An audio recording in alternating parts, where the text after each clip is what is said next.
할렐루야. 우리 하나님이 이 시간 우리와 함께 하시는 줄로 믿습니다. 당신의 독생자 예수님을 아낌없이 우리에게 내어주셨으니 이 시간에도 우리 예배 임하시고 우리 만나주시고 예비하신 은혜 우리들에게 내려주시는 줄로 믿습니다. 사도 바울이 에베소 교회에 왔을 때에 제일 먼저 물어본 말이 너희가 믿을 때에 성령을 받았느냐? 그 질문이었지요. 저는 이 시간에 우리 교우님들에도 똑같이 묻고 싶습니다. 우리 교우님들 믿을 때에 성령을 받으셨습니까? 성령을 받으라고 하는 이 말씀, 이 명령은요, 우리 주님께서 부활하신 후에 제자들을 만나서 내려주신 말씀이에요. 그렇기 때문에 이 제자들에게 성령을 받아라 꼭 필요했기 때문에 또 하나님 아버지께서 예수님 이름으로 보내실 분이시기에 예수님은 제자들에게 말씀하셨는데 마지막 때를 살아가는 저와 우리 교우님들에게도 동일한 말씀으로 주시는 줄로 믿습니다. 그러므로 우리 예수님의 제자들이 이 명령 듣고 성령 받기를 위하여 힘쓰고 노력하고 했었던 것처럼 우리들도 성령 받기 위하여 힘쓰고 애쓰고 노력해야 되는 줄로 믿습니다. 너희가 믿을 때 성령 받았느냐? 이 질문에 대하여 에베소 교회 성도들 뭐라고 대답했어요? 우리는 성령이 있음도 듣지 못하였습니다. 귀로 들어본 적도 없단 말이에요. 그런 말을. 그래서 사도 바울이 다시 물었죠. 그럼 너희가 무슨 세례 받았느냐? 우리 요한의 세례 받았지요. 그래요. 요한이 세례를 베풀면서 뭐라 그랬어요? 내 뒤에 오시는 이를 믿으라 하였으니 그분이 바로 예수입니다. 이렇게 말하고 저들에게 예수의 이름으로 세례를 베풀고 바울이 저들에게 안수기도 할 때에 성령님께서 저들에게 임재하여 오심으로 방언도 하고 예언도 하게 되었다. 믿습니까? 사실 사도 바울이 이 에베소 교회에 와보니까 저들은 영적으로 너무너무나 둔한 자리에 있었어요. 저들의 신앙은 그저 완전 초보적인 단계에도 못 미치고 있었습니다. 저들이 예수를 믿는다고 하지만 예수님에 대해서도 자세히 알지를 못했던 것입니다. 예수님이 어떤 분인지, 그분이 왜 돌아가셨는지, 그분이 하늘에 올라가실 때에 뭘 약속하셨는지, 왜 예수 믿어야 하는지 이 구체적으로 알지 못하고 그냥 초보적 단계에 머물러 있었다 그 말이에요. 오늘 우리들도요, 자칫하면 에베소 교회 교인들과 똑같은 양상으로 떨어질 수 있습니다. 믿는다고 하는 명목만 가지고 있지 성령님이 어떤 분이신지, 왜 우리가 성령 받고 예수 믿어야 하는지 모르면서 형식적인 신앙생활하기 쉽다, 이 말인 것입니다. 첫째 번째로 너희가 믿을 때 성령을 받았느냐? 여러분, 우리가 생각해야 될 게 있어요. 우리가 예수 믿는다고 하는 사실은 우리 인생에 있어서 가장 귀중한 일인 줄로 믿습니다. 그런데 놀라운 것은요, 그 믿는다고 하는 것이 우리들의 열심이나 노력에 의해서 되어지는 것이 아니라 우리에게 보내주신 성령님의 인도하심 때문에 우리가 이 믿음을 가지고 믿음 생활할 수 있다고 하는 사실이에요. 내가 성령을 받았는지 못 받았는지 그것은 잘 모른다 할지라도 여러분들은 이미 이 성령님의 통제하에 성령님의 인도하심 가운데 들어와 있다고 하는 사실인 것입니다. 여러분, 우리가 숨을 쉴 때 여기 공기가 있느냐 없느냐 그거 확인하고 숨 쉬는 사람 있어요? 그냥 부탁대고 숨 쉬는 거예요. 우리가 예수를 믿는 것도 마찬가지인 것입니다. 성령님이 내 안에 들어오셔서 우리가 숨을 쉬는 것처럼 성령님께서는 이미 들어오셔서 우리를 인도해 주시고 계시는 것입니다. 여러분, 예수님께서 우리에게 보내주신 성령, 그분에게 별명을 붙여주셨어요. 그 별명이 뭡니까? 예수님이 붙여주신 다른 이름, 그게 보혜사예요. 보혜사. 원어로는 파라크레토스, 파라라고 하는 말과 크레토스라고 하는 말이 하나가 되어졌어요. 파라, 곁에서, 옆에서. 크레토스, 도와주시는 분, 옆에서 도와주시는 분, 즉 도움이라고 하는 그런 의미인 것입니다. 여러분, 우리 예수님께서는 자 보세요, 이 땅에 오셨죠? 이 땅에서 3년 동안 사역하시고 하늘에 올라가셨어요. 올라가시기 직전에 너희들은 내가 보내시는 아버지께서 내 이름으로 보내주실 성령을 받아라. 그리고요, 성령을 이 땅에 보내주셨어요. 하늘에 올라가신 지 열흘 후에 성령이 내려오시지 않았습니까? 이 성령님은 어떤 일을 하시는 분이시냐? 첫째로 우리를 영원토록 떠나지 아니하시고 우리 곁에 계시면서 우리를 도와주시며, 그리고 우리를 도와주시려고 늘 대기하고 계신다고 하는 사실인 것입니다. 그렇기 때문에 우리는 도와주시러 오신 분 외면하지 말고 그분께 도움을 청해야 되는 거예요. 예수님 이름으로 간구합니다. 성령님, 나를 도와주세요. 우리는 얼마나 연약합니까? 부족합니까? 그래서 성령님 보내주신 거예요. 이 세상이 얼마나 악합니까? 여러분, 말로 다 할 수 없잖아요. 성령님께 지혜를 구해야 되는 거예요. 이번에 캄보디아 사건을 보세요. 얼마나 악독합니까? 성령님께 지혜를 구하면 그런데 넘어가지 않는 거예요. 다 욕심이 잉태한 즉 죄를 낳고 다 욕심 때문에 넘어가는 거예요. 우리나라에서도요, 한 달에 1,000만 원 벌기 어려운데 그런 가난한 나라에 가서, 미개한 나라에 가서 어떻게 1,000만 원, 2,000만 원, 3,000만 원을 벌 수 있어요? 그런데 쏘가 넘어가는 거다 그 말이에요. 성령님께 지혜를 구하면, 우리를 도와주신 분께 도움을 구하면 가지 마라. 다 속이는 것이다 가르쳐 주시지요.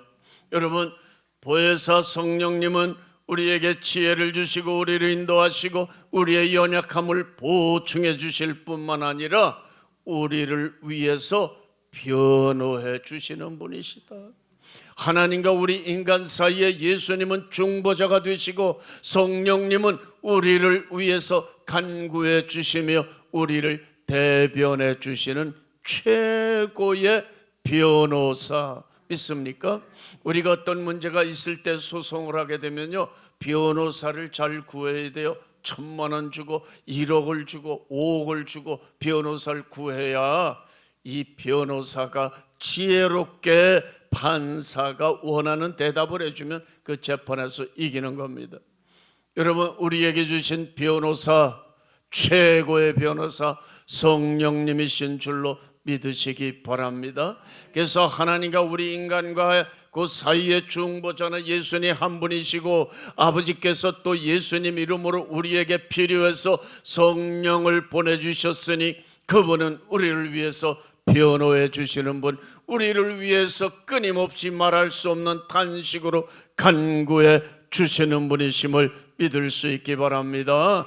여러분, 이 성령을 주셨으니 우리는 받아야 됩니다. 구할 수 있는 우리가 되어져야 되는 것입니다.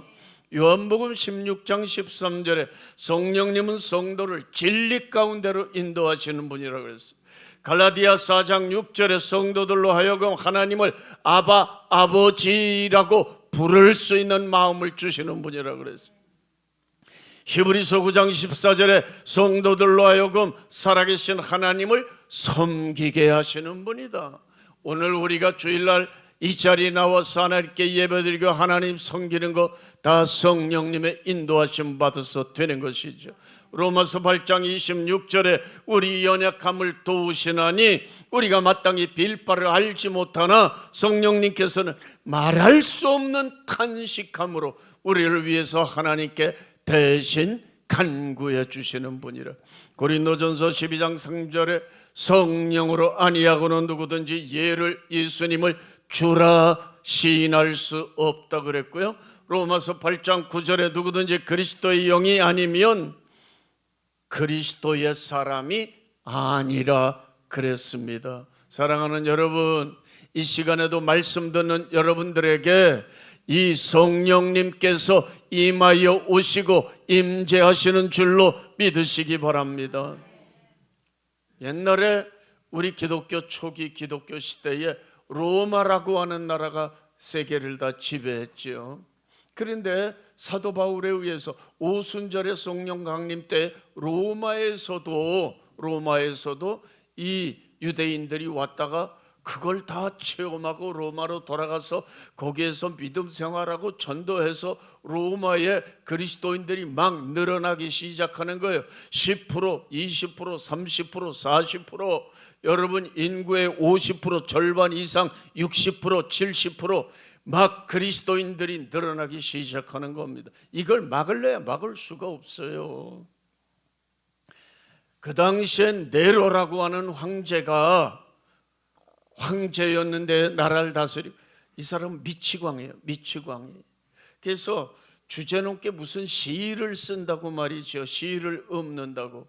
그런데 이 사람 생각에 무슨 생각이 들어왔느냐? 마귀의 생각이죠. 로마의 도시가 불타는 모습을 볼 때에, 활활 불타는 모습을 볼 때 내가 영감을 얻어서 시를 쓰리라 해가지고요, 로마 도시에 불을 붙여버렸어요. 그래서 로마 도시가 불타오릅니다. 그런데요, 사람들이 어떻게 이렇게 로마 도시 전체가 불탈 수 있을 것인가? 사람들이 의심하기 시작했죠. 그리고 또 비밀이 어디 있습니까? 새 나가니까 로마에서 이 방화범은 다름이 아니라 네로 황제로구나. 네로가 로마 도시에 불을 질렀다. 로마를 불살은 놈은 바로 네로 황제다. 이렇게 시민들이 들끓고 있으니까 네로가 겁을 바싹 먹고 이거 큰일 났구나, 잘못하다가 저들에게 탄핵당했구나, 축출당하겠구나, 죽겠구나 해가지고 이걸 다른 사람들에게 뒤집어 씌워야 되겠다. 누구에게 뒤집어 씌웠죠? 기독교인들에게 뒤집어 씌웠어요. 여러분, 기독교인들에게 뒤집어 씌운다고 그냥 그게 되는 겁니까? 뒤집어 씌울 만한 조건이 있는 거예요. 왜요? 기독교인들은요, 모일 때마다 하나님 우리에게 불을 내려 주옵소서, 불 주시옵소서, 성령의 불러 마가의 다락방에 내렸던 성령의 불러 모일 때마다 얼마나 부르짖어 기도하는지 저것들에게. 그리고 저것들은 모여서 매주일마다 성찬식을 하는데 식인종처럼 피를 먹는데, 그리고 살을 먹는데, 예수님의 살입니다. 예수님의 보혈입니다. 살과 피를 식인종처럼. 그래서 저 식인종처럼 사람의 생살과 생피를 먹고 마시는 저 기독교인들, 저들이 이 로마에 불을 질렀습니다. 저들은 늘 기도할 때도 불러 이렇게 그렇게 해가지고 기독교인들에게 뒤집어 씌웠어요. 그래서 기독교인들을 막 잡아 들이기 시작합니다. 문제가 생기죠. 여러분, 우리는 모여서 뭐 합니까? 무슨 기도를 합니까? 예수님의 그 명령을 위해서. 여러분, 그렇다고 해서 로마 교회가 망한 게 아니에요. 핍박한다고 망한 게 아닙니다. 점점 더 강성하게 일어났어요. 그거 알아야 됩니다. 뭐 핍박이 온다고 해서 뭐 기독교가 끝장납니까? 아니에요. 오늘날까지 내려왔고 전 세계 기독교가 얼마나 번성하게 되었습니까?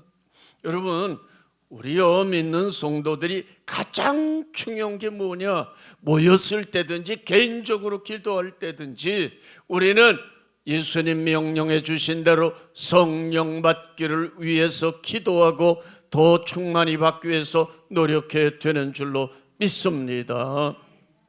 우리가 성령 받기를 구해야 되는 이유에 대하여 예수님은 이렇게 말씀하셨어요. 누가복음 11장 11절에 너희 중에 아비 된 자 누가 아들이 생선을 달라 하게 되면 뱀을 주며 계란 생선 알을 달라 하게 되면, 자, 생선 대신에 뱀을 줄 아버지가 있겠느냐? 알을 달라 하게 되면 전갈을 주는 아버지가 있겠느냐? 너희가 아무리 악한 아버지라 할지라도 자기 자식에게는 좋은 것으로 주거든. 하물며 하늘에 계신 우리 아버지께서 구하는 자에게 뭘? 성령을 주시지 않겠느냐? 구하면 준다는 거예요. 뭘 줘요? 최고로 좋은 거. 최고로 좋은 거가 뭐예요? 성령을 주신다는 것입니다. 여러분, 성령님께서 내 마음에 임하여 오시게 되면 하나님을 아버지로 받아들이는 뜨거운 마음이 막 팍팍 생겨나는 거예요. 예수님께서 나 같은 죄인을 구원하시려고 이 땅에 오시고 십자가에 못 박혀 피 흘려 죽으셨구나. 여러분, 눈물이 하염없이 흐르고 예수님이 나의 구세주인 것이 의심 없이 믿어져 버리는 것입니다. 이런 마음이 들어오게 되면 우리는 이미 두말할 것도 없이 성령 받은 자가 되어진 것입니다. 사랑하는 우리 교우님들, 내가 하나님을 알고 예수 믿는 사람이 되었다는 것, 이것은 인간으로 태어나 이 세상에서 하나님으로부터 받을 수 있는 지상 최대의 축복이 되어지는 것입니다. 그런데 우리가 성령을 받았다고 해가지고 그래서 내가 구원받았다, 하나님의 자녀가 되어졌다, 그래서 다 끝나는 게 아니에요. 구원받게 하시는 성령님의 은혜를 받았으면 그 다음 단계가 있는 것입니다. 그 다음 단계가 뭐예요? 성령을 충만히 받아야 되는 단계입니다. 성경은 우리에게 명령하기를 성령을 충만히 받으라. 충만이라고 하는 것은요, 가득 차서 넘치는 상태예요. 그러므로 여러분들은 성령 충만함을 받아야 되는 줄로 믿습니다. 그리고 성령 충만 받기를 사모하고 간구하며 노력하는 우리 교우님들 되어지시기 바랍니다. 두 번째로, 주 예수의 이름으로 세례를 받으라. 에베소 교인들은 요한의 세례만 알 따름이라고 그랬죠. 요한의 세례는 회개의 세례입니다. 다른 뜻이 아니라 회개의 세례. 도둑질하는 자는 다시 도둑질하지 말라. 세금을 거두는 세리들은 정한 세 외에는 늑칭하지 말라. 세례 요한은요, 자기에게로 몰려오는 사람들에게 하나님 앞에서 죄를 자복하고 회개하라 했고, 회개했습니다 하게 되면 그 표시로 물속에다가 집어넣었다가 다시 올리는 거예요. 다른 말로 침례라고 말도 하지요. 우리 그리스도인들이 회개한다고 하는 것은 정말로 중요한 일입니다. 우리는 날마다 시간마다 회개해야 되는 죄인들이지요. 그러나 우리가 또 그거 철저히 회개했다고 해서 다 되는 거 아니에요. 신앙이 완성되는 거 아닙니다. 무슨 말이에요? 회개하는 것 못지않게 또 중요한 일들이 많이 있기 때문입니다. 하나님을 사랑하며 그 사랑 안에서 자라나는 거 너무나 중요하지요. 예수 그리스도 안에서 하나님과 연합하여 하나가 되는 거 너무나 중요합니다. 그 예수님께 접붙임 바 되어지고 그 안에서 자라고 그 안에서 새로운 열매를 맺는 거 너무너무나 중요한 단계인 것입니다. 너희가 믿을 때 성령을 받았느냐? 그 말이 바로 이 상태를 말하는 것입니다. 성령 받아야 이 높은 신앙의 경지에 들어오는데, 너희가 믿을 때 성령을 받았느냐? 이 높은 경지에 들어와 있느냐? 그거 물어보는 것이죠. 그러므로 예수 믿고 세례 받으신 우리 교우님들 더 깊은 진리의 자리에 나아갈 수 있기 바랍니다. 더 높은 신앙의 단계, 성령 충만 받고 하나님과 하나가 되어지고 예수 그리스도에게 접붙이는 단계에 들어갈 수 있는 우리 교우님들 되어지시길 바랍니다. 세 번째, 안수할 때 성령을 받게 됩니다. 성경을 보면 성령님께서 임하시는 그 광경들이 여러 번 기록되고 있는데, 사도행전 2장에서는 예루살렘 마가의 다락방에 모여 기도하던 사람에게 불과 같은 성령이 임했다. 사도행전 10장을 보게 되면 고넬료와 그의 집에 모였던 사람들은 사도 베드로가 말씀을 전할 때에 말씀 듣는 저들에게 성령이 내려오시니 이는 방언도 하고 예언도 했다 그랬습니다. 오늘 본문 보게 되면 사도 바울이 에베소 교인들에게 예수의 이름으로 세례를 주고 그들에게 안수를 했더니 저들에게 성령이 임하심으로 방언도 하고 예언도 하는데 모두 12사람쯤 되었다. 여러분, 이 12사람이 에베소 교회를 대교회로 만드는 이 주춧돌 역할을 했던 사람들입니다. 여러분, 성령님께서는요 이처럼 다양한 환경에, 그 환경에서 임하시는 것, 기도할 때에, 말씀 들을 때에, 그리고 안수를, 주의 종이 안수할 때에 성령님께서 강력하게 임하시는 역사가 나타났던 것입니다. 여러분, 여기에 공통점이 하나가 있어요. 그게 뭡니까? 저들은요 간절한 마음으로 성령 받기를 사모하고 기다렸다고 하는 것입니다. 그리고 거기에 성령이 임하셨을 때 또 한 가지의 공통점 뭡니까? 방언도 하고 예언도 했다고 하는 것이에요. 여러분, 먼저 성령님을 인정하시기 바랍니다. 예수님이 보내신 성령님을 믿을 수 있기 바랍니다. 그리고 내가 이 성령 충만 받기 위해서 예수님 이름으로 간구합니다. 나에게 임하여 오세요. 환영합니다. 대제적으로 환영합니다. 기다립니다. 여러분, 이와 같은 마음으로 간절히 간구하면 성령님은 나에게 충만하게 임하여 오시는 줄로 믿습니다. 성령님이 나에게 임하여 오시면 연약한 나를 통하여 각양 은사가 나타나기 시작합니다. 나는요 아무것도 아닌 존재죠. 그런데 나로 말미암아 성령님이 나타나시는 거예요. 그걸 은사라 그렇게 말하죠. 또한 성령님이 오시면 성령님께서는 우리의 이 모든 육신에 속한 성격들을 아름다운 인격으로 변화시켜 성령의 열매를 맺히도록 하시는 겁니다. 어떤 사람이 가시나무를 장미들이 피어 있는 그 정원에다가 가시나무 하나를 옮겨 심었어요. 그리고 가시나무 중간을 잘랐습니다. 가위로 자른 후에 그곳에다가 장미 한 가지를 잘라서 거기다가 접을 붙였어요. 여러분, 봄이 왔습니다. 무슨 일이 일어났을까요? 기적이 나타났어요.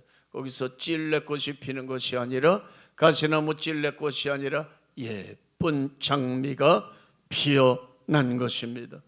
여러분, 우리가 성령을 받는다고 하는 것은 가지나무, 우리는 이 가시나무 같아요. 그 가지를 잘라버리고 그곳에 장미 가지를 접붙이는 것과 비슷합니다. 우리가 성령을 받게 되면요 사랑할 수 없는 사람이 사랑하는 사람으로 변화되어집니다. 맨날 슬퍼하며 우울증에 빠졌던 사람이 항상 기뻐하는 사람으로 변화됩니다. 원망하며 시기 질투하기 좋아했던 사람이 화평한 사람이 되어집니다. 참지 못하며 조급함으로 살아봤던 사람이 주님을 의지하여 오래 인내하며 참는 사람으로 변화됩니다. 자비를 모르는 사람이 자비한 사람으로, 착해질 수 없는 사람이 착해지는 사람으로 변화됩니다. 충성과는 거리가 멀었던 사람이 충성의 사람이 되어집니다. 난폭하고 거칠었던 사람이 순한 양같이 온유해집니다. 무절제했던 사람이 절제의 사람으로 변화되는 것입니다.